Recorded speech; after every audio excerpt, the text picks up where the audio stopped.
안녕하세요. 저는 법무법인 세종중대재해대응센터 간사를 맡고 있는 김태승 변호사입니다. 근본 저희 법무법인 웨비나에 뜨거운 관심을 가져주셔서 대단히 감사합니다. 금일 웨비나는 중대재해처벌법 확대 적용 어떻게 대응할 것인가 라는 주제로 이번 확대 적용의 대상이 되는 중소건설사들의 대응 방안은 물론 중대재해처벌법 시행 후 현재까지의 기소 및 판결을 통해 확인되는 쟁점들을 바탕으로 한 수사 대응 방안과 향후 중대재해처벌법의 전망까지 중대재해처벌법과 관련된 이슈들을 폭넓게 다루어 보았습니다. 저희 법무법인 세종의 중대재해대응센터에서는 중대재해처벌법 시행 이후 수많은 중대재해 사건들을 변호해 오면서 중대재해 사건 발생 시 실무에서 문제되는 쟁점들과 이에 대한 대응 노하우를 축적해 왔고, 이에 따라 최근에 다수의 사건에서 성공적인 결과를 이끌어내기도 했습니다. 금일 웨비나에는 저희 중대재해대응센터가 그동안 축적해온 실무 쟁점과 노하우들을 최대한 전달드릴 수 있도록 준비하였습니다. 강의 들으시면서 질문이 있으신 경우에는 화면 우측에 채팅창을 통해서 질문을 부탁드리고 화면 하단에 설문조사에도 많은 참여를 부탁드리겠습니다. 첫 번째 강의를 진행해 주실 진현일 변호사님께서는 검찰 재직 시 대검찰청 노동수사지원과장으로 중대재해처벌법 해설서 집필을 총괄하셨고, 현재는 저희 법무법인 세종의 중대재해대응센터 센터장을 맡고 계십니다. 진현일 변호사님의 기소 사례와 판결을 통해서 본 수사 대응 방안 강의를 들어보시겠습니다. 예, 안녕하십니까. 조금 전에 소개받은 법무법인 세종의 진현일 변호사입니다. 아마 오늘 지금 세미나 시청하시는 분들께서는 아마 대부분 중대재해처벌법 관련 업무를 담당하고 계셔서 기본적인 법리에 대해서는 어느 정도 알고 계실 거라고 생각하고 있습니다. 다만 오늘 세미나에서 제가 발표할 주제는 아직까지 사실 중처법 관련해서 뭐 기소 사례라든지 판결이 그렇게 많이 되진 않았지만 어쨌든 최근까지 나왔던 기소 사례나 판결을 통해서 향후 혹시 발생할 사고에 대해서 어떻게 대응할 것인지 그런 점들을 한번 살펴보는 시간을 가졌으면 합니다. 그러면 제가 오늘 발표할 주제는 중대재해처벌법 검찰 처분 및 판결을 통해서 본 대응 방안이란 주제로 말씀을 드리겠습니다. 이 발표 순서는 일단 사건 현황, 그리고 검찰이 어떤 내용으로 기소했는지 처분 사례, 그리고 법원 판결 내용, 그리고 기소 사례와 판결 등을 통해서 본 수사 대응 방안, 이 순으로 발표를 드리겠습니다. 먼저 사건을 보시면 이제 중처법이 처음 시행된 2022년 1월부터 2월 7일까지 발생 건수를 살펴보시면 22년도에 249건, 23년도에 262건, 그리고 2월 7일까지 해서 올해 34건이 발생했습니다.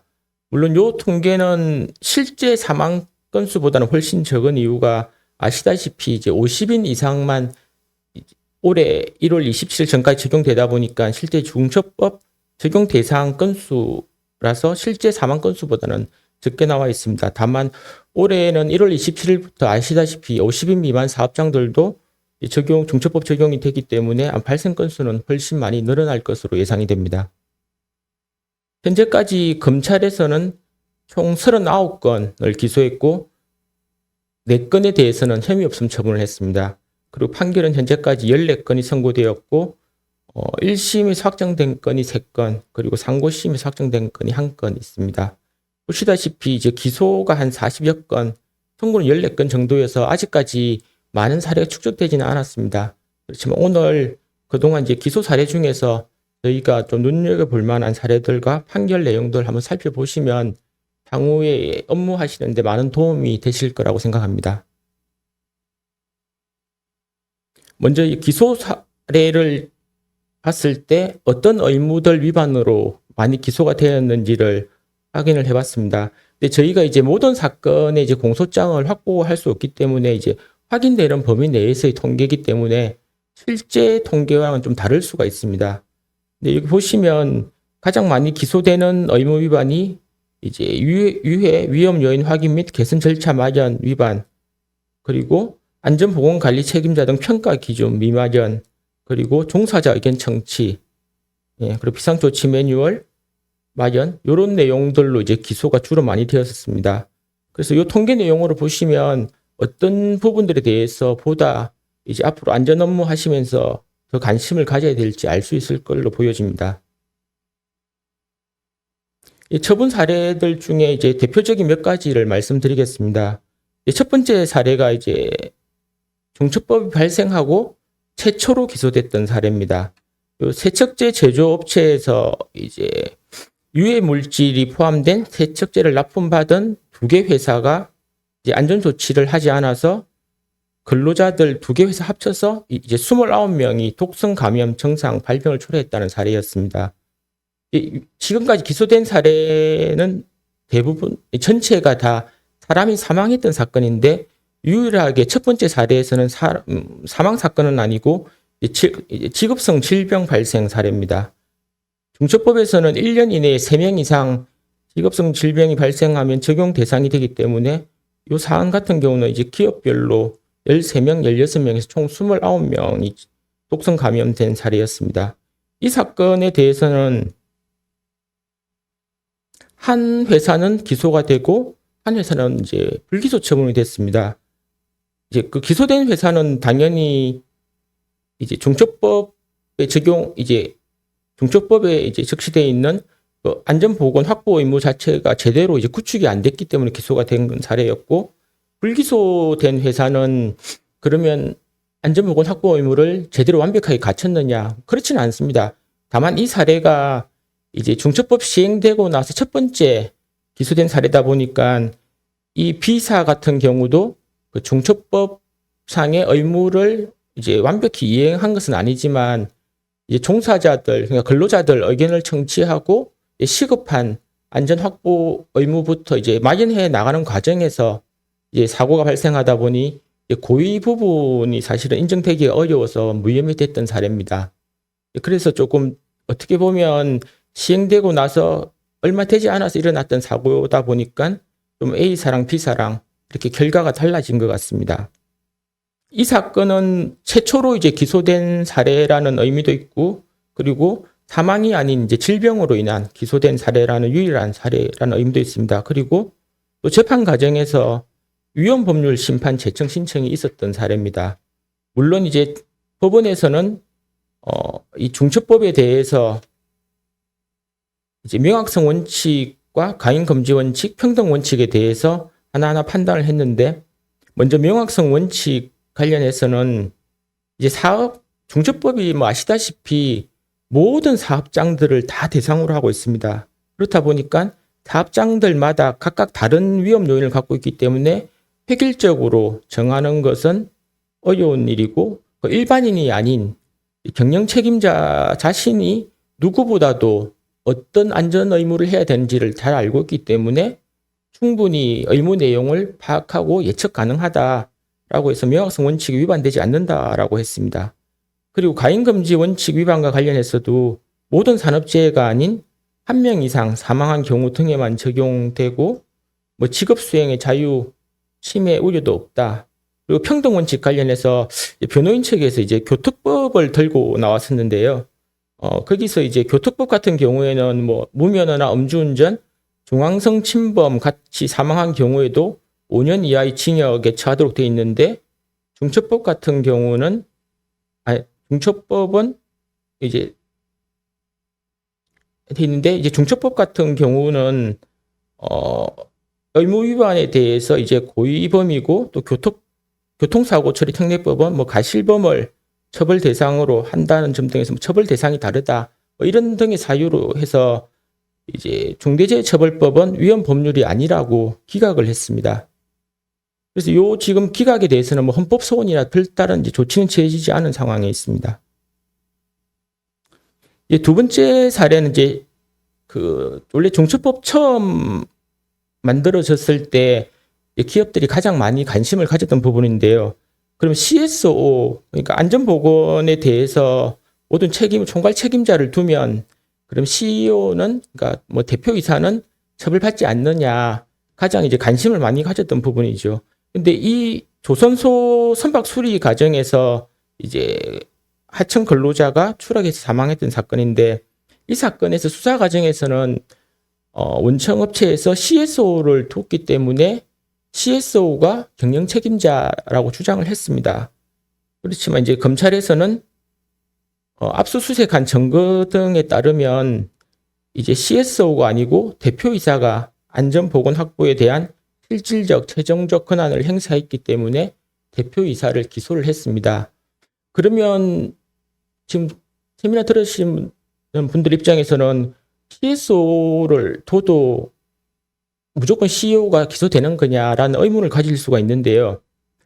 꼭 그렇지는 않습니다. 이제 중처법에는 아시다시피 이 사업을 대표하고 사업을 총괄하는 자 또는 뭐 이에 준하여 안전보건에 대해서 뭐 그 이에 준하는 권한을 가진 사람 이렇게 이제 기재가 돼 있어서 만일에 CSO를 두고 그 CSO가 안전보건에 대해서 정말 실질적이고 최종적인 결정권을 행사한다는 게 입증이 되면 CEO가 면책이 될 수는 있습니다. 법리적으로는 당연한 이야기고요.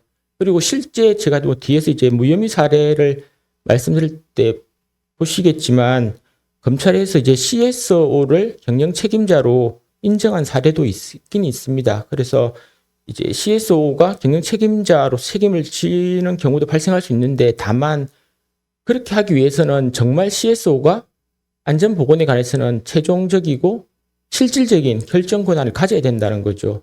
형식적으로만 가지고 사실상은 대표이사한테 이것저것 다 보고를 해버린다고 하면 그렇다면 CSO가 이제 경영 책임자는 될 수 없는 겁니다. 그래서 그냥 명목상 아니면 형식상 CSO만 둔 경우에는 CEO가 기소된다는 그런 사례로 보시면 되겠습니다.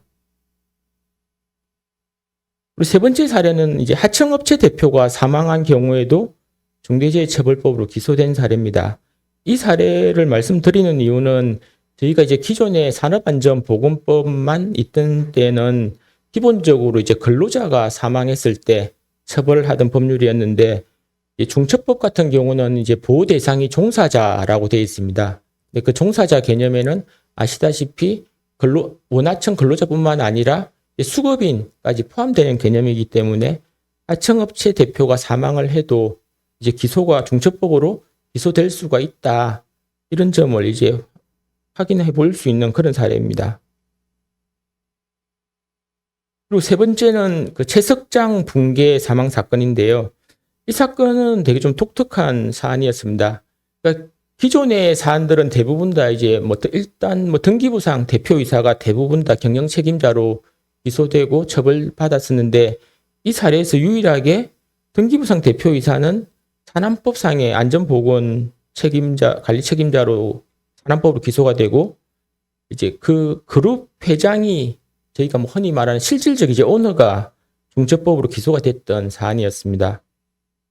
그러면 이렇게 기소되는 게 이례적이냐라고 하면 저는 그렇게 보지는 않습니다. 중처법 그냥 법리대로 충실하게 따른 기소 사안이라고 보여지는데요. 중처법에는 아까 말씀드린 것처럼 사업을 대표하고 총괄하는 사람이거나 아니면 안전보건 업무에 대해서 실질적 최종적 권한을 행사한 사람을 경영 책임자로 보고 있기 때문에 이 사안에서는 그 등기부상 대표이사가 아닌 그룹 회장이 실질적으로 안전보건 업무에 대해서 최종적 권한을 행사한 사람으로 이제 검찰에서는 봐서 기소를 했던 사안입니다. 왜 그룹 회장을 이제 경영 책임자로 봤는지 그 내용을 보시면 이 그룹 회장 이분은 실제 이제 30년간 채석 사업에 종사해온 전문가이고 그래서 이제 사고 현장에서 야적장 설치라든지 작업 방식을 본인이 직접 최종 결정을 했습니다. 그리고 어떤 방식으로 작업을 하면은 사면이 불안정성이 높아질 수밖에 없었다는 것도 알고 있었고, 그리고 안전보건 업무에 대해서 구체적인 지시도 직접 내렸습니다. 예.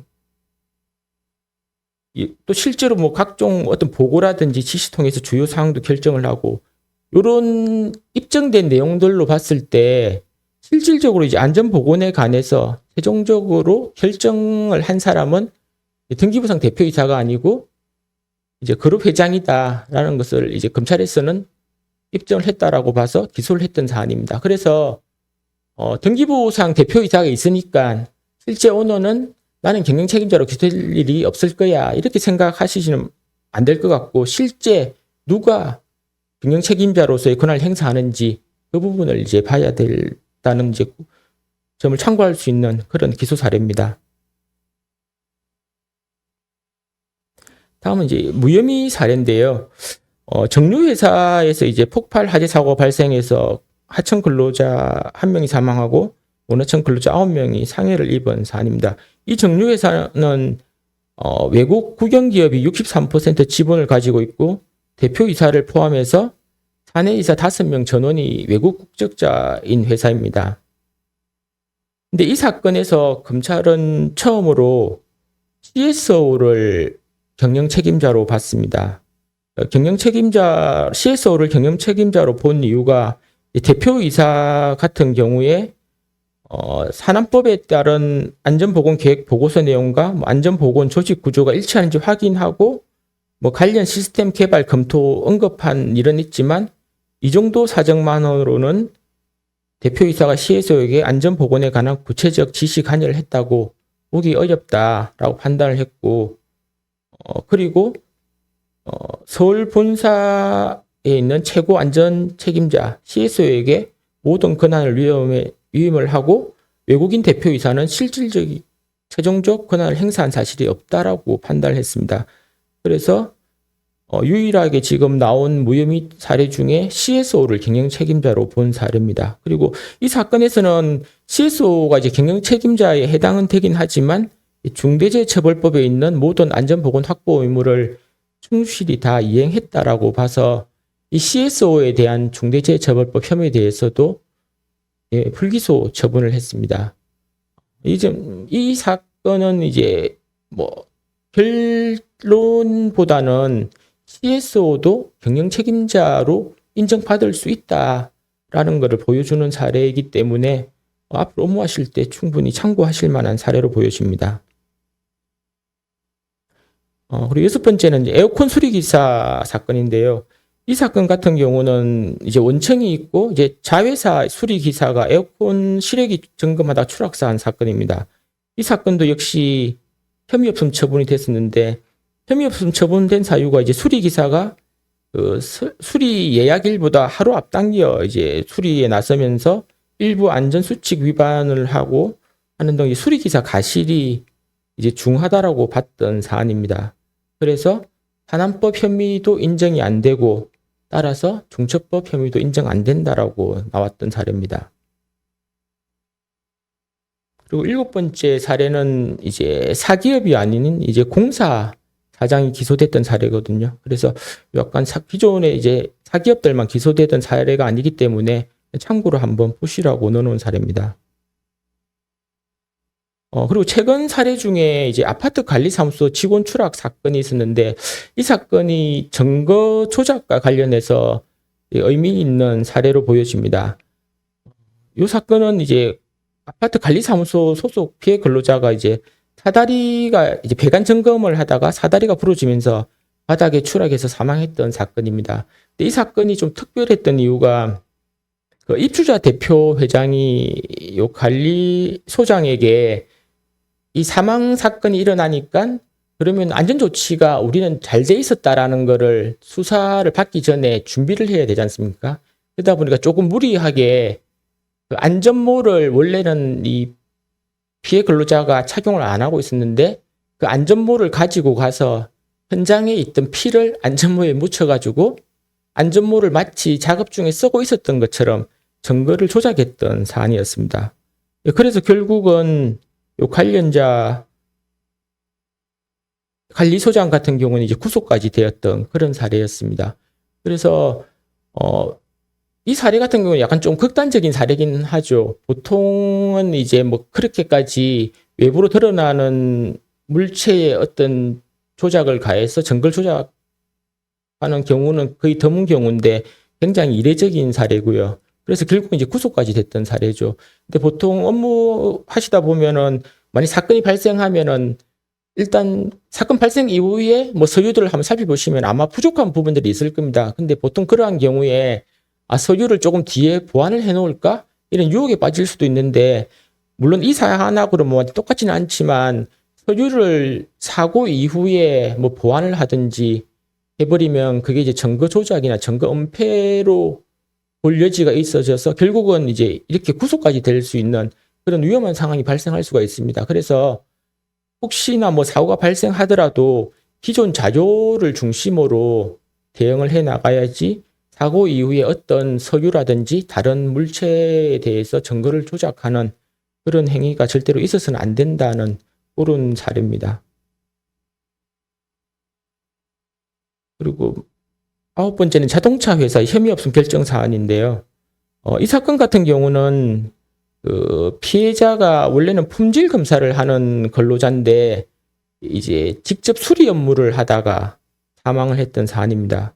이제 그렇다 보니까 그 경영 책임자 입장에서는 원래는 품질 검사만 하는 직원이 갑자기 수리를 할 거라고는 이제 예상할 수가 없었기 때문에 그래서 이제 무혐의 처분됐던 사례입니다. 앞에 에어컨 설치 기사 사례하고 어떻게 보면 좀 유사할 수도 있는데요. 그러니까 이제 일반적으로 이제 뭐 그 사망한 분들이 전혀 기존에 지켜져 오던 작업 방식을 벗어나서 이례적으로 예상할 수 없는 방식으로 작업을 하다가 사망한 경우에는 사실은 뭐 예측 가능성이나 뭐 인과관계라든지 그런 부분들 문제가 발생하기 때문에 이렇게 이제 기소가 되지 않고 혐의 없음 처분을 받은 사안들이 있습니다. 검찰 기소 사례에 대해서는 이렇게 대표적인 몇 가지를 말씀드렸습니다. 그리고 법원 판결 내용에 대해서 잠깐 말씀드리면 지금까지 14건이 발생했는데 이 표에서 보시는 것처럼 뭐 징역 1년 2월에서 집행유예 2년, 뭐 징역 1년 시형이 딱 한 건 있었고 나머지는 다 집행유예입니다. 그러니까 뭐 적게는 징역 6월에서 집행유예 1년도 있고요. 예, 그리고 뭐 징역 1년에 집행 3년 이런 식으로 해서 대부분 다 뭐 집행유예 최장기가 이제 3년 정도 나오고 있고요. 예, 유예된 형 최단기는 뭐 징역 6월 정도로 해서 이 정도로 지금 14건이 선고되고 있습니다. 그리고 중처법에서 이제 법인에 대해서 벌금형을 선고하는데 이제 가장 많이 나온 게 벌금 1억이고 이제 적게 나온 게 벌금 2천만 원까지 해서 요 사이 범위 내에서 일단 벌금들이 선고가 되고 있습니다. 그리고 중처법 지금 14건들 보면 대부분의 판결들은 이제 자백 사건으로 끝나다 보니까 판결문 자체에 이제 법리가 설치되어 있다기보다는 양형상 유리한 사유, 불리한 사유들만 설치가 되어 있습니다. 그래서 뭐 불리한 사유들은 보시면 중대재해처벌법이 뭐 제정됐는데도 계속 의무 위반을 행위를 했다든지 피해자 사망이라는 중대한 결과가 발생했다든지 뭐 전가가 있다든지 이런 사안이 이제 불리한 양형인자로 판결문에 적시가 되어 있고 유리한 인자로는 뭐 피해자 가실이 있다든지 아니면 뭐 합의를 했다든지 그리고 뭐 시정명령을 이행했다든지 뭐 범행 자백했다든지 하여튼 이런 유리한 사유들은 이제 유리한 양형인자로 설치가 되고 있습니다.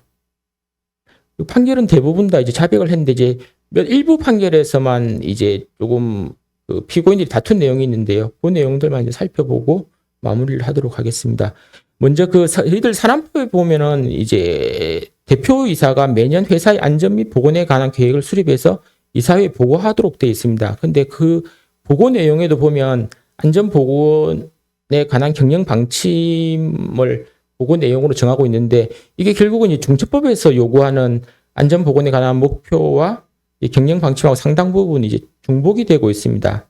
그래서 과연 산안법상의 이사회에 보고한 걸로 중처법상의 의무를 다한 걸 대체할 수 있느냐라고 봤을 때 법원에서는 산안법상의 이제 그 계획은 이제 매년 사업장 상황을 고려한 구체적인 안전보건 경영 계획이고 중처법 같은 경우는 안전보건에 관한 기본적인 경영 철학과 의사결정의 일반적인 지침을 담고 있어서 차이가 있다라고 판단하면서 이 사안에서는 그 안전보건에 관한 계획에 사업장의 특성도 제대로 반영되어 있지 않았고 뭐 실질적이고 구체적인 방안이 없었기 때문에 의무를 이행한 걸로 보지 않았습니다.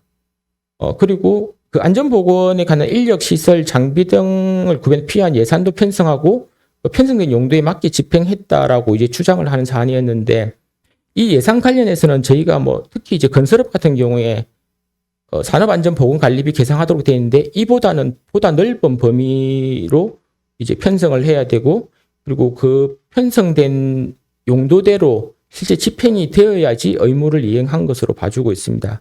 그래서 이 사안에서도 기본적으로 산업안전보건관리비 외에 필요한 예산도 편성을 하지 않았고 실질적으로 그 편성된 예산들도 용도대로 사용되지 않았다라고 해서 이제 유죄가 선고됐던 사례입니다.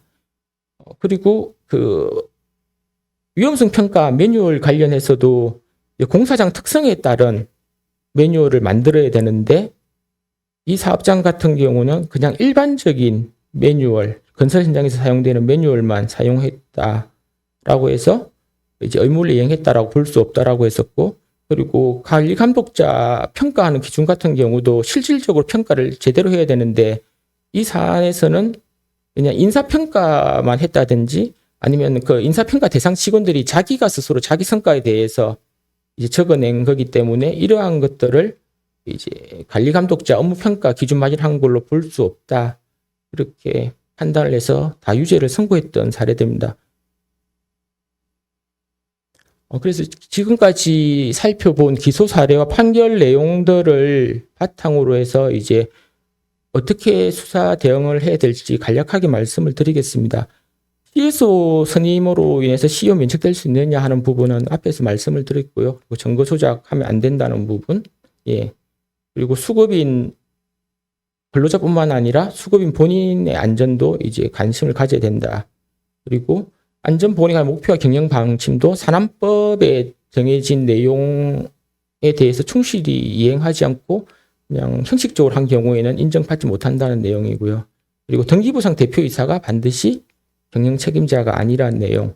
그리고 가장 중요한 내용들이 법원 판결 등을 통해서 보시면은 결국은 그냥 쉽게 말해서 시중에 돌아다니는 형식적인 양식을 갖다 놓으면 되는 게 아니고 사업장마다 특성이 있기 때문에 그 사업장 특성에 맞춰가지고 위협성 평가도 하고 경영 방침도 세우고 예산 편성도 하고 집행을 하라는 게 현재 나오는 판결의 가장 중요한 부분인 것 같습니다. 그래서 지금 안전 담당 업무 담당하시는 분들도 이 중처법상 그 안전보건 확보 의무를 이제 준비하신 데 있어서 그냥 막연히 동종업계에서 흔히 사용하는 표준적인 양식을 갖다 놓으면 되는 게 아니고 우리 사업장은 실질적으로 어떤 위험이 있고 그러면 그 위험에 맞춰가지고 어떻게 대응을 해야 될지 그렇게 준비를 하셔야지 혹시 사고가 나더라도 준비를 제대로 했다라고 인정을 받을 수가 있습니다. 그런 점 좀 유의하시면 될 것 같고요. 일단 이렇게 간단하게 이제 그동안 뭐 기소 사례하고 판결을 통해서 어떻게 수사를 대응해야 될지 말씀을 드렸습니다. 예, 이것으로 제가 맡은 부분을 마치도록 하겠습니다. 네. 중대재해처벌법 기소 사례들과 판결들을 종합해서 수사 대응 방안의 주요 쟁점을 정리해 주신 멋진 강의였던 것 같습니다. 다음으로 강의를 진행해 주실 조수영 변호사님께서는 법무법인 세종의 건설부동산 그룹 소속으로 여러 건설회사를 대리해서 다수의 건설 관련 소송을 담당해 오셨습니다. 금번 강의에서는 중소건설사의 중대재해처벌 대응 방안이라는 주제로 강의를 해주시겠습니다. 네, 안녕하십니까. 소개받은 세종의 조수영 변호사라고 합니다. 제가 이번에 발표를 하게 될 주제는 이제 중소건설사의 중대재해처벌 대응 방안이라는 주제이고요. 지금 올해부터 이제 중처법이 이제 확대 적용되면서 많은 특히 이제 현장, 특히 이제 재해가 빈번하게 발생하는 건설 현장 같은 데서 이제 혼란과 불안이 이제 많이 있는 것 같습니다. 특히 이제 그동안 기소 사례나 아까 판결 사례에서도 보듯이 이게 소규모 그 기업이나 공사 현장에까지 확대 적용됐을 때 과연 구체적인 그 기준들이 개별적으로 좀 달라지는 건지 이런 것들에 대한 그 논의나 어떤 기소 사례나 판결 등이 전혀 없기 때문에 아직은 정립된 것이 없기 때문에 현장에서 느끼는 좀 불안은 좀 굉장히 큰 것 같고요. 하지만 그럼에도 불구하고 이제 중처법이 이제 2년 전에 이제 시행이 되어서 이 2년의 유예 기간을 뒀기 때문에 더 이상 이제 그 사업 규모에 따라서 이 중처법의 적용 대비를 미룰 수는 없는 상황인 것 같습니다. 그래서 그런 상황에서 결국은 저희가 법의 원칙으로 돌아가서 법이 요구하는 것들을 한번 명확히 살펴보고 특히 이제 중소건설사나 중소기업들이 좀 염두에 두어야 할 이 대응 방안에 대해서 좀 설명을 드리고 그 다음 이제 확대 적용과 관련해서 좀 이슈되는 부분들을 몇 가지 살펴보고자 오늘 강의를 마련했고요. 그 발표는 순서는 이제 확대 적용의 이제 지금 현재 모습과 이제 그렇다면은 이제 중소기업 특히 이제 중소건설사들에게 적용되는 어떤 구체적인 조치 의무들이 무엇인지 살펴본 다음에 그다음 이제 안전보건 관리 체계 구축을 위한 몇 가지 조언을 드리고 관련한 이슈를 특히 이제 그 해당 건설사뿐만이 아니라 어떤 그 원청사라든가 발주자 입장에서 조금 문제되는 부분들을 말씀을 드리고자 합니다. 그래서 지금 이제 확대 적용되는 이제 법을 보면 결국 아시다시피 결국은 이제 건설공사 규모에 관계없이 이제 상시 근로자가 5명 이상이면은 이제 적용이 되게 됐고 특히 이제 수급이냐 하수급이냐 이런 그 계약상의 지위는 이제 상관이 없는 것으로 되었습니다. 또 여기서 말하는 상시 근로자라는 것은 본사나 현장을 합산한 그 사업의 전체 사업장을 합산한 근로자를 말하기 때문에 대부분의 건설공사 그 사업장들에서는 이제 적용 대상이 된다고 볼 수 있고요. 특히 법원은 여기서 말하는 그 상시 근로자 수를 판단할 때 이제 뭐 실제로 상주를 하느냐, 어떤 현장에서 상시 근무를 하느냐를 따지지 않고 그 사업에서 사용하는 근로자가 통상적으로 사회 통념상으로 5명 이상이냐를 따져서 이제 상시 근로자 여부를 판단하기 때문에 대부분의 건설공사 그리고 소규모 사업장이 이제 적용을 피하기는 어려울 것 같습니다. 다만 현재 그 건설정책연구원에서 최근 그 설문조사 결과를 보면은 전문 건설사들 대부분 그 97% 정도가 이 중처법 대응한 조치를 하지 않고 있는 것으로 답변을 했는데요. 그 이유가 이제 법이 정한 의무가 방대하고 애매하기 때문에 또 비용적인 부담이 있기 때문에 또 인력이 부족하기 때문에 적극적인 대응 조치를 하기 어렵다는 답변을 하고 있는 것 같습니다. 그래서 실제로 산안법은 그동안 이제 사업 규모나 공사 그 금액에 따라서 적용되는 규정들을 조금씩 달리했기 때문에 그 산업안전보건위원회라든가 안전관리자의 그 채용 의무라든가 이런 것들이 좀 면제되는 사업장이 많았는데 그럼에도 불구하고 중처법은 규모에 관계없이 지금 동일하게 적용되도록 확대 적용이 되었기 때문에 그 구별을 두지 않기 때문에 실제 현장에서는 이렇게 인력과 그런 어떤 그동안의 체계가 갖춰지지 않은 상황에서 막상 대응 조치를 한다는 것이 쉽지는 않은 것 같습니다. 그리고 특히 중소건설사들 같은 경우에 이제 대표자분들께서 처벌을 받았을 때 발생할 리스크가 대형 건설사에 비해서는 클 수밖에 없기 때문에 현재 입장에서는 결국은 중처법이 요구하는 사항들을 명확히 이해하고 이행할 필요성이 더욱 높다고 볼 수 있습니다. 또 한편으로는 이제 기존의 어떤 그 갖추어졌던 자율적인 어떤 시스템들, 안전보건 경영 시스템들이 이제 인증을 받고 그 체계를 갖추는데 실제로는 비용과 시간이 좀 상당히 필요했기 때문에요. 그런 면을 좀 고려해 본다면은 중처법이 요구하는 어떤 사항들을 오히려 이해하고 이행을 하는 것이 본사 차원의 체계 구축에는 더 도움이 될 수도 있겠다라는 그 생각도 해볼 수 있고요.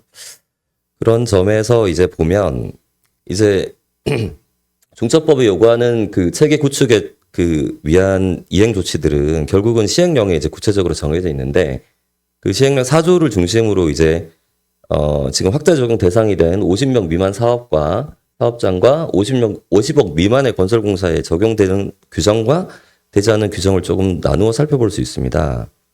그래서 시행령 4조를 중심으로 보면 그 9가지 조치 중에서 이제 0에서 직접 그 안전보건 전담 조직은 500명 이상 그리고 토목건축업 공사업의 시공 능력의 그 순위를 기준으로 200위 이내의 기업에 대해서만 적용을 하도록 하고 있고 그래서 2호 같은 경우는 적용이 배제가 될 수 있고요. 지금 확대 적용되는 건설사들의 경우에는 그리고 그 안전관리자 같은 경우도 결국은 안전 업무를 직접 담당하는 전문 인력이라고 할 수 있는데 이 전문 인력들도 산안법상으로 이제 50명 미만인 기업이라든가 또 50억 이하 미만인 공사에 대해서는 그 의무적으로 선임되는 것이 아니기 때문에 요 안전관리자는 배치 조항, 의무 조항도 이제 적용이 되지 않는 것으로 볼 수 있겠습니다. 그리고 좀 이 제일 마지막에 9호 같은 도급 기준 같은 경우에도 이제 이것도 적용이 이제 이론적으로 당연히 될 수밖에 없지만 또 한편으로 생각하면은 이제 50억 미만 건설공사를 주로 이렇게 담당하게 되시는 그 회사들이 전문 건설사라든가 이 소규모 회사고 다시 여기서 재하도급이 발생하는 이런 경우는 잘 없기 때문에 실제로는 이 도급 기준 조항도 조금 문제되는 경우가 많지는 않을 것 같습니다. 그래서 결국은 이제 실질적으로 9개 조치 중에서 6개 조항 정도 이렇게 안전보건 경영 방침 그리고 위험 요인 확인 및 개선 절차 그리고 안전보건 예산에 관한 문제 그리고 이 관리 책임자나 이제 관리 감독자의 어떤 업무를 보장하는 문제 그리고 종사자 의견 청취의 절차를 마련하는 문제 그리고 매뉴얼을 만드는 문제 이런 것들이 주로 문제가 되기 때문에 이 조치들을 기본적으로 중심으로 해서 저희가 이 필요한 체계 구축을 위해서 좀 포인트 되는 몇 가지들을 좀 말씀을 드리고자 합니다. 그래서 첫 번째로 안전보건 목표와 경방침 설정인데요. 이거는 이제 대부분 알고 계실 것이고 어떤 경영자의 경영 의지, 그 안전 경영에 대한 의지나 이런 것들이 이제 경영 방침을 통해서 드러나고 그것이 이제 조금 더 그 사업자 현장에 맞게 목표를 통해서 좀 수치화된 것으로 드러나게 되고요.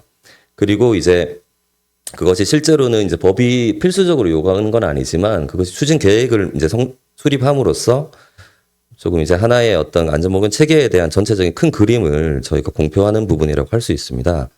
그래서 아까 말씀하셨듯이 이제 이런 걸 할 때는 당연히 사업자 특성이라든가 특히 그 해당 사업이나 사업장에서 발생했던 제 현황들을 좀 실제로 기반을 해서 특히 위험성 평가 결과를 기반해서 측정 가능한 지표로 목표를 설정하는 것이 좋다. 특히나 사업장별로 그거를 만드는 것이 바람직하다, 필요하다는 것이고요. 이 목표와 경방침들이 구성원들에게 전파되고 공식적으로 게시되는 부분들까지도 이제 요구되는 부분이라고 할 수 있습니다. 그래서 고용노동부가 실제로 소규모 사업장의 그 건설공사 그를 대상으로 하는 어떤 그 안전보건 활동의 목표나 추진 계획들의 예시를 좀 제시한 것들을 보면 실제로 이제 전사 목표라고 해서 뭐 제율이 뭐 제로다 예를 들면 수치 같은 것들이 나온다면은 그 세부 추진 계획으로서 위험성 평가뿐만 아니라 어떤 고위험 개선, 뭐 아차사고 수집 이런 어떤 세부적인 실질적인 어떤 구체적인 지표가 되는 것들까지 이제 포함을 하도록 하고 있고요. 추진 일정에 있어서 이제 하나로 정리해서 1년에 이렇게 1, 2, 3, 4분기로 나누고 성과 지표를 조금 더 구체화하고 특히 이 각각의 업무를 담당하는 그 부서 책임 주체가 누구인지 이것도 이제 담당자가 누구인지도 명확히 할 것을 요구하고 있습니다. 또 예산 그리고 실제 달성률이 얼마인지 사후적으로 검증을 하고 그 부진했다면 그 사유가 무엇인지를 조금 더 구체적으로 살펴보는 일련의 절차들을 마련할 것을 요구하고 있는데요.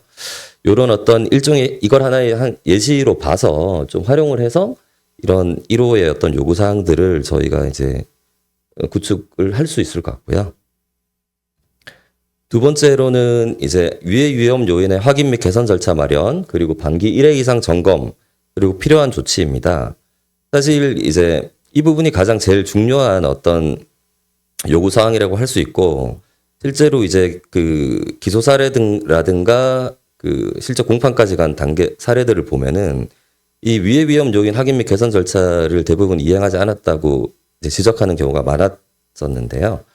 실제로는 이게 그만큼 위험성 평가 같은 것들을 기존의 건설회사들은 당연히 이렇게 하는 고 있음에도 불구하고 기소 사례가 이 항목에서 왜 제일 많았냐라고 따져본다면은 중대재해가 발생을 했는데 그 발생 원인이 되는 어떤 위험 요인에 대한 평가 자료를 보면은 그게 구체적으로 드러나 있지 않거나 실제로 그 유사한 어떤 좀 추상적인 범죄에서 그 해당 작업을 평가를 했더라도 실제 사고가 발생을 했다면은 그 위험성 평가가 내실 있게 실질적으로 진행되지 않았다고 볼 여지가 상당하기 때문에요.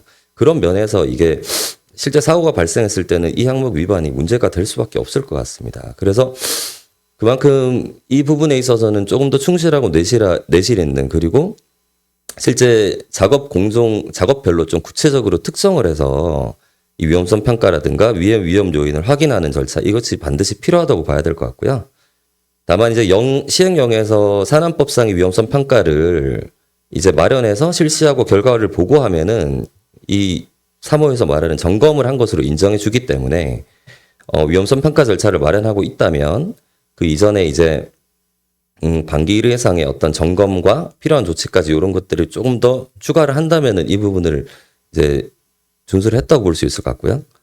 그리고 특히 이제 그 위험성 평가라고 얘기하는 것들 이제 넘어서 좀 전체적인 단계로 본다면은 이제 현장 안전 점검, 그러니까 뭐 합동 점검이라든가 순회 점검, 그리고 작업 안전 점검, 이렇게 작업 실시 전에 하는 것들을 안전 점검이 기반이 되어서 해당 사업장의 어떤 구체적인 위험성 요소를 특정을 하고, 그것이 실제 작업을 할 때 TBM 절차 같은 것들을 통해서 조금 작업자들에게 구체적으로 공유가 되고, 거기서 다시 피드백이 되어서 작업자들의 의견들이 수렴되어야 될 것 같고요.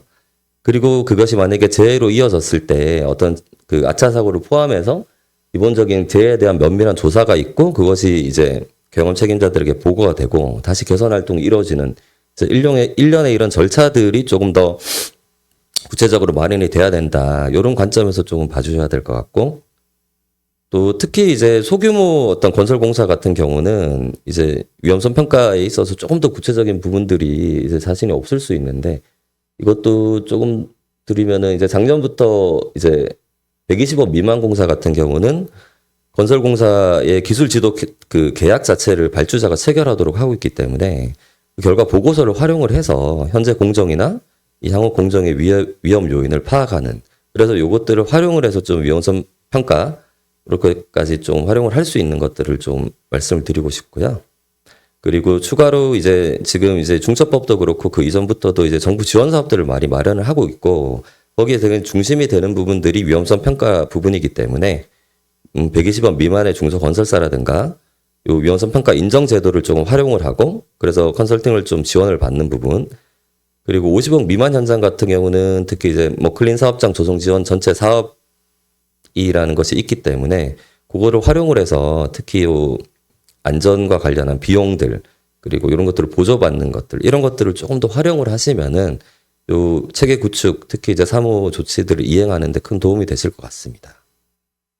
그리고 작년에 또 위험성 평가가 개정이 됐기 때문에 그 부분 내용만 잠깐만 더 살펴보면, 이제 보통 말하는 정기 평가나 이제 수시 평가 외에도 이제 상시 평가라고 해서 월 단위, 주 단위, 일 단위 이렇게 어떤 설정을 한 다음에 노사가 합동하여 진행하는 순회 점검, 그리고 아차 사고 분석, 그럼 제한 제도 이런 것들을 실시를 하면 이것이 일종의 평가가 될 수 있고, 그것이 이제 주 단위로 이제 합동 안전 점검 회의를 통해서 이행 확인과 점검 절차를 거치고, 그리고 매일매일 작업 때 TBM을 통해서 이런 위험 요소들이 공유가 된다면 이것이 상시 평가로서 위험성 평가의 하나의 역할을 하기 때문에 이런 부분들도 조금 염두에 두실 필요가 있는 것 같습니다.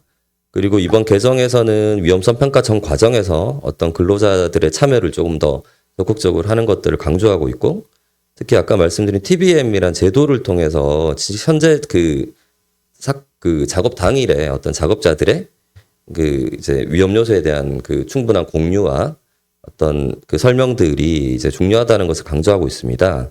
따라서 이 개정 방향을 조금 더 참고를 하셔가지고 위험성 평가, 특히 이제를 포함한 이 3호의 어떤 확인 및 개선 절차를 마련하는데 좀 참고를 해주시면 좋을 것 같습니다.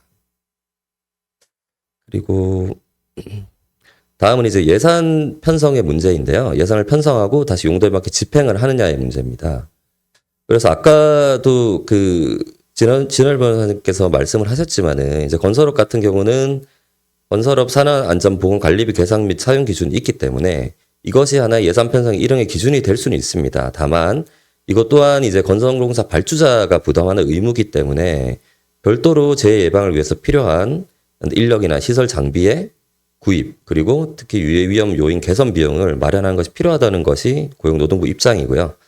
그러한 맥락에서 조금 예를 들고 있는 비용들은 이제 시설이나 설비의 점검 비용, 그리고 안전 교육 비용, 그리고 보호구 등의 구입 비용, 이런 것들은 기본적으로 이제 당연히 돼야 되는 것들이고, 또 검진 비용 마찬가지고요. 안전 진단 비용, 그리고 시설 개선 비용, 그리고 그런 질환 예방 비용이나 더 나아가서 포상, 그리고 캠페인, 이런 것들 비용까지 포함해서 예를 들고 있기 때문에 이런 것들 잘 보시고, 실제 이게 예산을 충분히 만약에 편성할 수 없는 여력이 되지 않더라도 이런 항목들을 최소한 이제 조금 더 염두에 두고 예산 편성에서 좀 참고를 하실 필요는 있는 것 같습니다. 그리고 다음은 이제 담당자들의 이제 권한과 예산을 부여하고 평가 기준을 마련하는 것들입니다. 결국은 이제 업무를 충실하게 할 수 있는 어떤 기반을 좀 구조적으로 마련을 해라는 취지라고 볼 수 있습니다. 다만 이제 저희가 이번에 확대 시행에서 문제되는 그런 중소건설사 같은 경우는 이제 20억 이상 공사에서만 안전관리 보건 책임자 그 선임 의무가 있고, 그리고 총괄 책임자도 마찬가지고, 그래서 결국은 모든 사업장에서는 기본적으로 관리 감독자 분들이 가장 먼저 이렇게 이 업무를 담당하셔야 된다는 거를 알 수 있고요. 특히 그런 이 관리 감독자를 포함해서 안전보건 관리 책임자 분들의 어떤 권한과 책임을 이제 명확히 하는데, 특히 그것이 이제 사내의 안전보건 관리 규정이라는 하나의 이제 절차서를 마련해서 거기에 이제 명확히 해야 된다. 권한과 동시에 책임까지 분명히 해야 된다는 것이고요. 그리고 특히 가장 중요한 어떤 유해 위험 요인의 개선을 위해서 필요한 인력과 예산, 이런 것들을 중심적으로 편성을 하고, 아까 말씀드린 그 담당자분들의 어떤 집행 권한이 그러면은 실질적으로 존재하느냐, 이런 부분까지도 이제 규정에 명시할 필요가 있는 것 같습니다. 근데 다만 이제 현실적으로 결국은 그 관리 감독자들 같은 경우는 업무가 굉장히 과중하게 되고, 거기에 비해서 그 책임도 과중하게 되기 때문에 그냥 기본적인 어떤 특별한 좀 뭐 인센티브나 이런 것이 없다면은 사실은 이제 관리 감독자 업무 자체를 이제 회피하게 될 우려가 좀 발생할 수 있는 문제가 있을 것 같고요. 이런 부분들은 이제 경영적 판단으로 조금 잘 고려를 해 보셔야 될 것 같습니다. 그리고 또 법은 이제 반기 1회 이상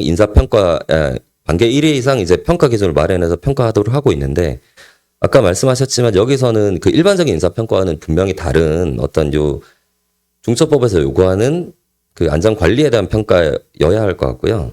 요것이 이제 그 충분히 이제 되기 위해서 고용노동부가 만들고 있는 어떤 양식들을 충분히 활용하시되 사업장의 특성을 반영하셔서 일반적인 인사평가와 별도로 평가를 하실 필요가 있습니다. 여기서 또 반기 1회라고 하는 것은 고용노동부 해석은 지금 1월 1일부터 6월 30일까지, 또 7월 1일부터 12월 30일까지 이렇게 각 1회 이상 상하반기라고 이렇게 좀 설명을 하고 있거든요. 요거는 이제 반기 1회라는 의미가 조금 뭐 해석이 달라질 수는 있지만 이제 고용노동부의 입장은 이런 거기 때문에 여기에 맞게 점검을 하셔야 된다. 그리고 올해 같은 경우는 이제 1월 27일부터 확대 시행이 되면 최초 6월 30일까지는 반드시 점검이 이루어져야 된다. 이분들은 이런 부분은 염두에 두실 필요가 있는 것 같습니다. 그리고 7호는 종사자 의견 청취 절차인데요. 이것도 이제 산업안전보건위원회라든가 안전보건협의체 규정이 적용되지 않는 경우에는 특별한 일정한 형식이 필요한 건 아니고 다양한 방법을 좀 중첩적으로 활용을 할 수 있을 것 같습니다. 그래서 좀 노사협의회라든가 안전순찰, 안전미팅, 또 TBM, 그리고 게시판이나 뭐 신고식 포상제도, 이제 여러 가지 방식은 자유롭게 활용을 할 수 있고 그 사업장이나 특성에 맞게 조금 적용을 할 수 있을 것 같습니다. 다만 이제 고용노동부가 강조하는 것은 이 참여가 아까 말씀드린 최초의 어떤 그 목표 설정이나 그 유해 위험 요인 확인 절차 이런 것들 전 과정에서 참여가 보장이 돼야 된다는 것이고요. 근데 이제 다만 이제 이 참여는 단순히 의견 수렴에 그치지 않고 그 의견에 대해서 접수가 됐을 때 그거를 이제 위험 정도를 파악해서 개선 조치가 충분히 이루어져야 되고, 거기에 대해서 개선 조치가 이루어졌다는 것이 문서로서 남겨져야 됩니다. 그리고 실제로 이제 기소 사례나 수사 사례나 이렇게 좀 재판 내 기록들을 보면은, 사례를 보면 이게 종사자 의견 정치 절차가 실제 종사자들에게 참고인 조사를 하는 과정에서 이 절차에 대한 뭐 예를 들면 명칭이라든가 실제로 그런 의견들이 얼마나 이루어지고 있는지에 대해서 질의가 됐을 때 그 명칭 같은 거를 전혀 모른다든가 내용을 명확히 인지를 못 하시는 경우가 또 상당해 가지고요. 이런 부분들 때문에 이 의견 정치 절차가 실제로 뭐 규정이 마련돼 있거나 하음에도 불구하고 실제로는 잘 적용되지 않고 있다. 이렇게 좀 혐의를 받는 경우가 좀 많은 것 같습니다. 이런 부분도 좀 염두에 두셔서 이런 부분들을 종사자들 스스로도 좀 명확히 인지할 수 있도록 하는 것이 필요할 것 같습니다. 그리고 매뉴얼 부분인데 이것도 이건 이제 그 변호사님께서 말씀하셨듯이 이 재유형별로 마련하는 것도 중요하고 사업장별로 마련하는 것도 중요하다. 그리고 재유형도 최대한 구체화된 형태로 마련하는 것이 중요할 것 같고요. 특히 이제 사망사고로 이어질 수 있는 중대한 위험 요인이라면은 여기에 맞게 그 특성에 맞는 시나리오를 반드시 작성하셔야 된다는 것입니다. 그래서 고용노동부 양식을 충분히 활용할 수 있는데 이 활용을 하실 때도 여기에는 이제 법이 시행령이 요구하고 있는 작업 중지라든가 근로자의 대피, 또 위험 요인 제거, 구호 조치, 그 추가 피해 방지 위한 조치까지 요 내용들 5가지 정도는 반드시 포함이 되어야 되고요.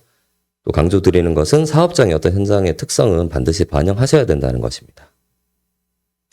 그리고 그래서 이제 조금 정리를 해보면은 결국은 지금 그 중소건설사들이 아까 전제로서 한 97% 정도가 이 대응 조치를 전혀 하지 않고 있다는 걸 전제로 본다면 이제 본사 같은 경우에는 이제 안전보건 관리 규정을 이제 대대적으로 한번 정비를 하셔야 된다. 이때는 이제 고용노동부가 제시하고 있는 양식들을 충분히 활용하실 수 있고 거기에 더해서 그 사업장의 특성들을 반영을 하셔야 된다는 거고요. 현장에서는 특히 이제 위험성 평가, 어떤 위해 위험 요인 확인 절차, 개선 절차 이 부분 그리고 근로자의 의견 청취 절차 이 부분들에 대해서 좀 더 포커스를 두셔야 될 것 같다는 겁니다.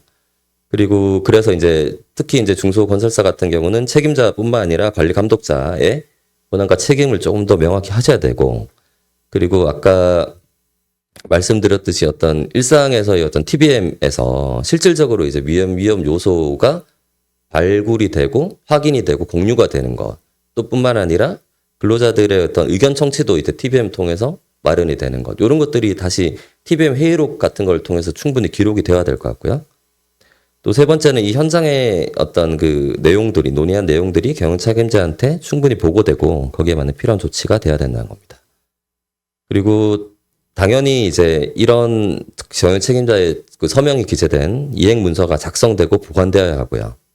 그리고 추가적으로는 이제 정부 지원 사업을 충분히 활용하셔서 좀 소규모 건설사에 맞는 그 충분히 이제 지원될 수 있는 부분들이 있기 때문에 요것들은 제도적으로 한번 살펴보시고 한번 다 이제 홈페이지나 신청 그 절차에 좀 진행을 하셔서 실질적인 지원을 좀 받을 수 있었으면 하는 것을 말씀드립니다. 그리고 이제 조금 마지막으로요. 이제 중대재해처벌법이 이제 중소건설사라든가 또 소규모 사업장에까지 적용이 되면서 발생할 수 있는 이슈를 원청사 입장과 또 발주자 입장 두 가지 나눠서 좀 더 살펴보겠습니다. 그리고 이제 원청사 입장 같은 경우는 하수구미 중처법이 적용되면 면제가 되느냐 당연히 그렇지 않은 거고 이제 4조 5조의 중처법 4조 5조의 의무 근거가 다르기 때문에요. 그러면 결국 그 원청사 입장에서는 이제 안전보건 역량을 갖춘 업체 선정이 더욱더 중요해지는데 이게 이제 산안법도 사실은 이제 그런 선정 의무를 적격수미 선정 의무를 규정하고 있기 때문에 사실은 이제 새삼스러운 어떤 거라고 보긴 어렵고 다만 이제 거기에서 구체적인 조치로서 어떤 하수구빈의 수급 협력업체의 평가 기준, 관리 비용 기준, 공사 기간 기준을 마련하도록 하고 만기 1행 이상 점검 조치를 하도록 하고 있습니다. 그래서 구체적으로는 뭐 계약서의 안전보건 조건 같은 것들, 특히 이제 규정 제출이라든가 뭐 작업 계획 그리고 작업 허가서 등의 작업 절차 준수 의무라든가 또 정기 순회 점검, 미팅 실시 이런 것들에 대해서 좀 계약 조건에 명시를 함으로써 조금 더 이제 그 의무 이 하수급제에 대한 평가 기준 같은 것들을 좀 이행하고 있음을 보여줄 필요가 있어 보이고요. 다만 이 과정에서 당연히 공사 기간이라든가 비용적인 부분에 있어서는 충분한 어떤 보장을 해줘야 된다는 것도 염두에 두셔야 됩니다. 그리고 세부적인 쟁점으로는 이제 산안법이 63조가 어떤 도급인의 의무 관련해 가지고 보호구 착용 지시에 관해서는 직접적인 조치, 작업 행동에 관한 직접적인 조치는 어떤 도급인 의무에서 제외하고 있기 때문에 그러면 보호구 착용 관련해서는 어떤 산안법상의 최소한 그 산재 예방 조치 의무는 발생하지 않을 수 있느냐? 구체적인 실제로는 그런 보호구 착용 과정에서 사고가 발생했을 때 그럼 어느 정도로 처벌을 받게 되냐 이런 문제가 있을 수 있는데요. 그렇다고 해도 이제 고용노동부 입장은 이게 보호구 착용을 지시를 못한다거나 이 하수구빈이 불완전하게 작업을 행동을 할 때 시정 요구해서 안 된다는 취지가 아니다.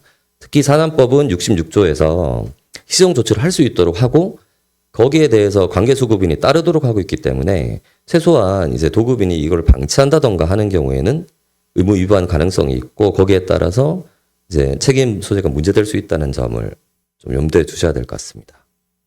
그리고 이제 중첩법 확대와 관해서 좀 저희가 질문을 실제로 많이 받는 것들 중에 하나가 이제 일반적인 회사 같은 회사들이 보통은 이제 소규모 뭐 예를 들면은 사무실 그 뭐 레이아웃 공사라든가 이런 것들을 발주를 직접 하는 경우가 이제 좀 발생하기 때문에 그런데 만약에 이렇게 소규모 건설 공사에 대해서 중첩법이 확대가 적용되면서 그럼 발주자도 그러면 어떤 중첩법에서 이제 면제될 수 있느냐 이런 부분들 좀 궁금해 하시는 것 같습니다.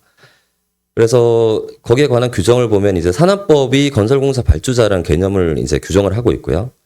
또 반대로 이제 도급인의 범주에서 그 의무들에서 산업 발주자는 이제 면제를 하고 있기 때문에 개념상 이제 도급인과 구분이 되고 있습니다.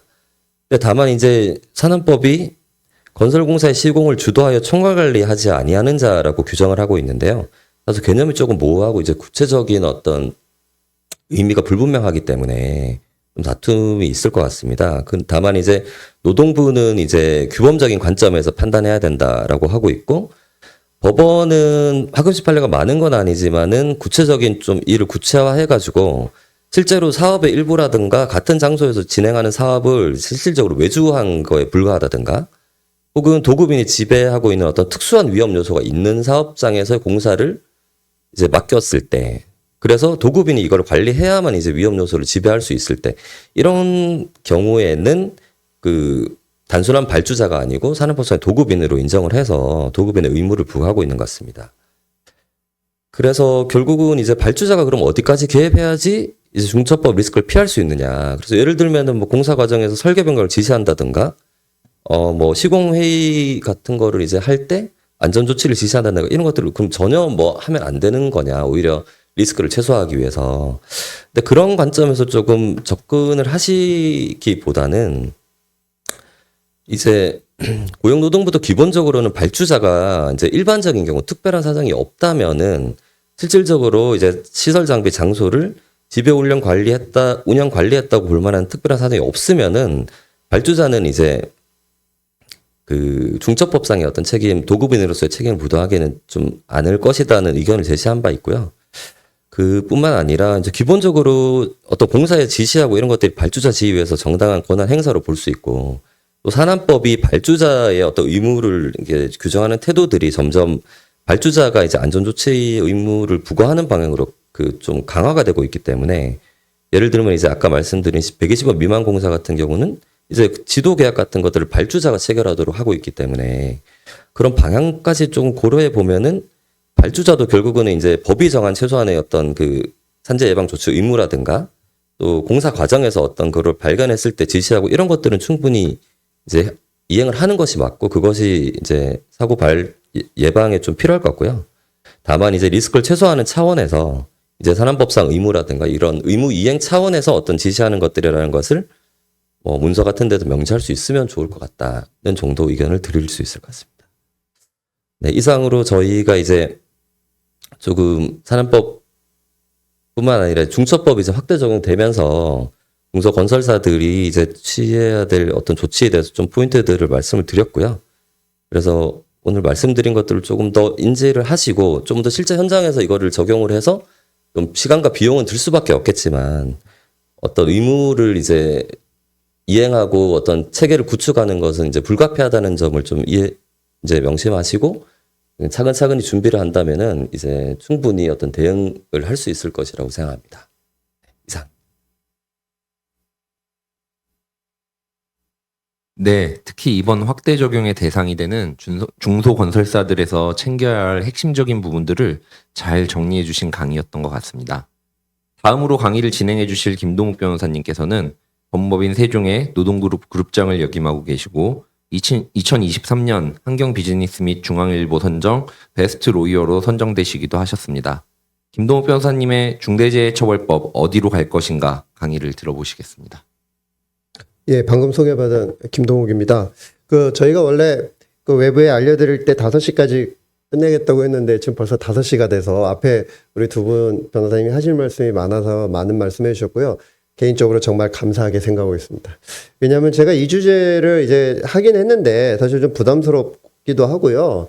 이게 또 어디까지 말씀드려야 되는지 여러 고민이 좀 있는 주제예요. 사실 작년 말에 이 중첩법 유예 이런 문제가 나왔을 때 뭐 중소기업 중앙회도 그렇고 몇 군데서 저한테 이거 좀 유예돼야 된다는 식으로 좀 발표를 해줄 수 있냐라는 사실은 이 요청 같은 게 좀 있었습니다. 문의 같은 게 있었는데 제가 대부분 거절을 했어요. 왜냐하면은 사실 그 부분은 변호사들이 코멘트하기엔 적절한 부분은 아니라고 생각을 한 겁니다. 그래서 어쨌든 변호사들은 기존에 있는 법을 가지고 해석을 하면서 이거에 대해서 뭐 대응 방안이나 그다음에 수사를 할 때 어떻게 하셔야 된다 뭐 이런 걸 말씀드리는 거는 전형적인 변호사들의 영역인데 이 법을 바꿔야 된다 뭐 어떻게 해야 된다는 사실 변호사들의 영역은 사실은 아니죠. 예, 그러다 보니까 제가 좀 조심스러운 부분이 있었는데 최근에 이제 뭐 이런 부분에서 저한테 워낙 질문하시는 분도 많고 그래서 제가 아주 간단하게 시간도 많이 됐으니까 조금 말씀을 드리려고 합니다.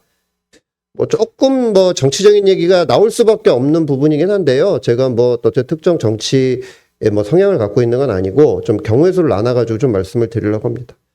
먼저 지금 소규모 사업장의 중첩법 적용의 어떤 모습이나 이런 문제들 얘기가 되는 걸 보면 이제 대부분 사업장에서 대표이사가 안전보건을 담당을 해요. 이제 큰 회사 같은 경우에는 안전보건 관리 책임자가 별도로 있죠. 그게 뭐 현장 건설 현장에서 현장 소장이나 그다음에 제조업체에서는 공장장 이런 분들이셔서 약간 대표이사하고 아래날이 나눠지기 때문에 사실 중첩법이 적용이 별도로 될 의의가 좀 있는데 소규모 사업장은 사실 그렇진 않거든요. 그래서 중첩법상 경영 책임자랑 산업법상 안전보건 관리 책임자가 동일하게 대표이사인 경우들이 되게 많은데 이런 상황에서 중첩법에 대한 대비 자체는 좀 부족하고요. 여러 가지 뭐 시간이나 뭐 재정적인 요인 때문에 부족한데 또 보면은 통계를 보면 소규모 사업장에서 굉장히 이제 많이 발생을 합니다. 중대재해가. 근데 이거는 제가 개인적으로 생각하기엔 약간 통계 오류가 있긴 있어요. 왜냐하면은 이 중대재해를 이 통계를 낼 때는 기본적으로 그 회사 그러니까 이 사망하신 근로자가 속해 있는 회사가 몇 명짜리 회사냐 이런 관점에서 보는데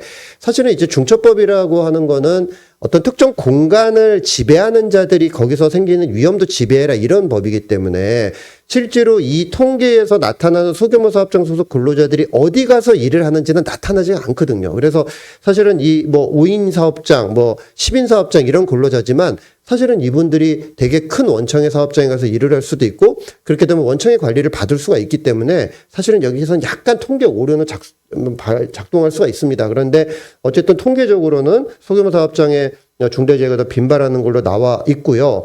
그렇기 때문에 사고도 많이 날 수 있고 당연히 사고가 나면 대표이사가 처벌이 될 것이고 무엇보다 이제 형사 책임도 형사 책임인데 소규모 사업장들이 부담스러워하는 건 사실은 배상제도입니다. 지금 우리 중첩법에 5배 배상제도가 있기 때문에 실제로 이게 민사적으로 현실화됐을 때는 기업의 존폐가 좌우지우지될 수 있는 이런 부분이 분명히 있다라는 거죠.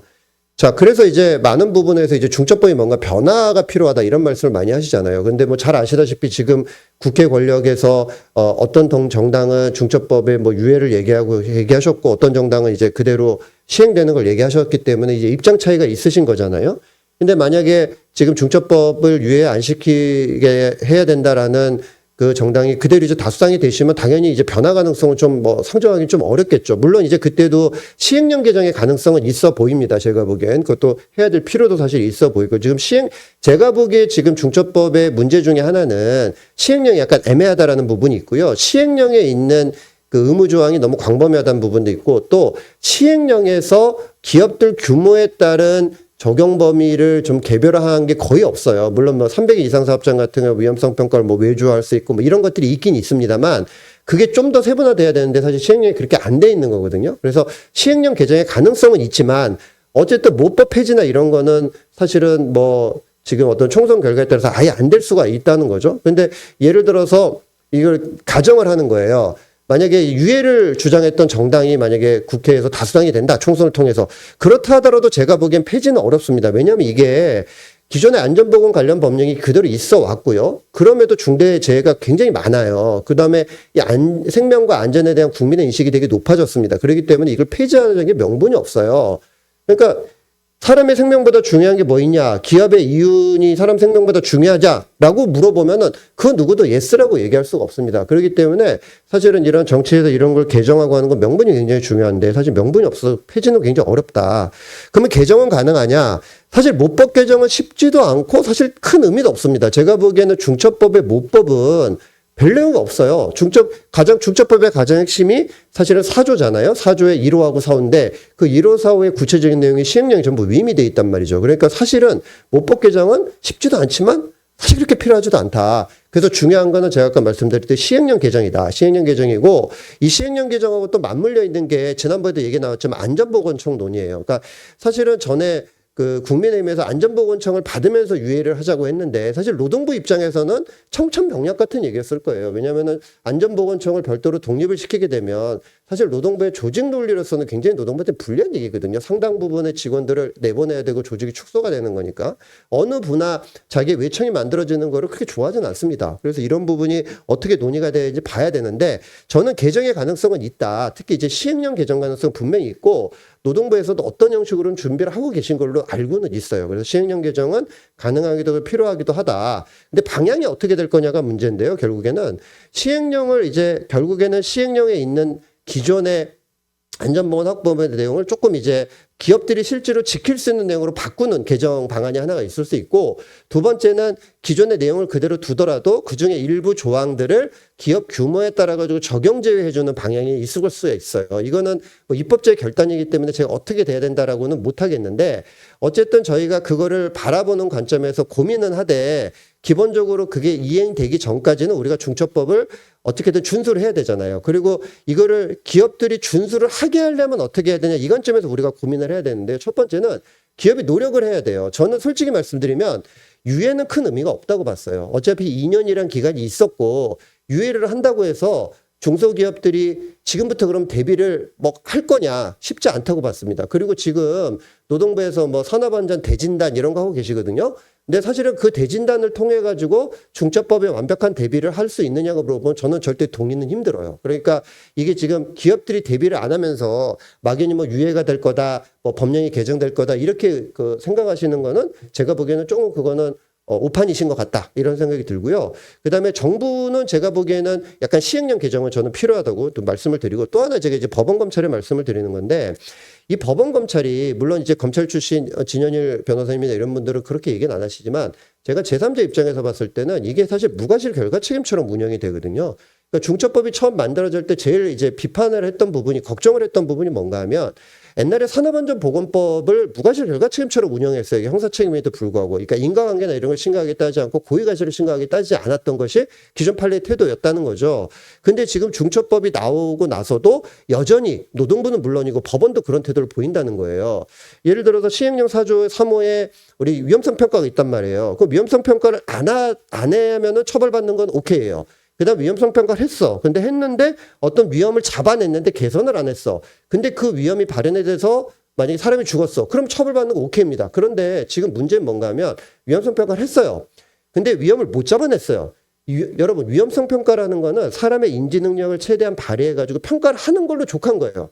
근데 그렇게 했는데 사후적으로 사고가 나면 노동부나 법원에서 보기엔 이건 니네가 위험성 평가를 제대로 못해서 사고가 난 거야. 이렇게 가버린다는 거죠. 그렇게 되면 기업 입장에서는 위험성 평가를 하나 안 하나 잡아내지 못하면 처벌받는다. 이런 인식을 피드백을 받을 수 있는 거예요.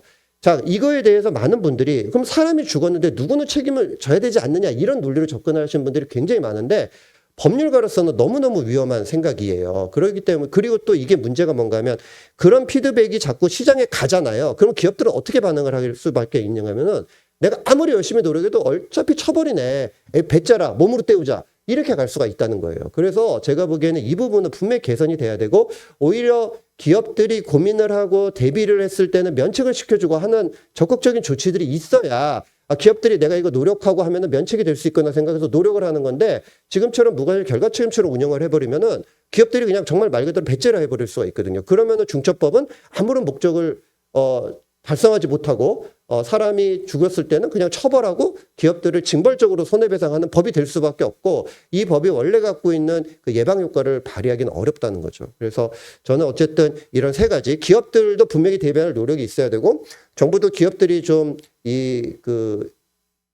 준수할 수 있는 수준의 어떤 시행령 개정이 필요하고 법원 검찰도 지금 실무관행이 좀 개선이 돼야 된다 이렇게 생각합니다.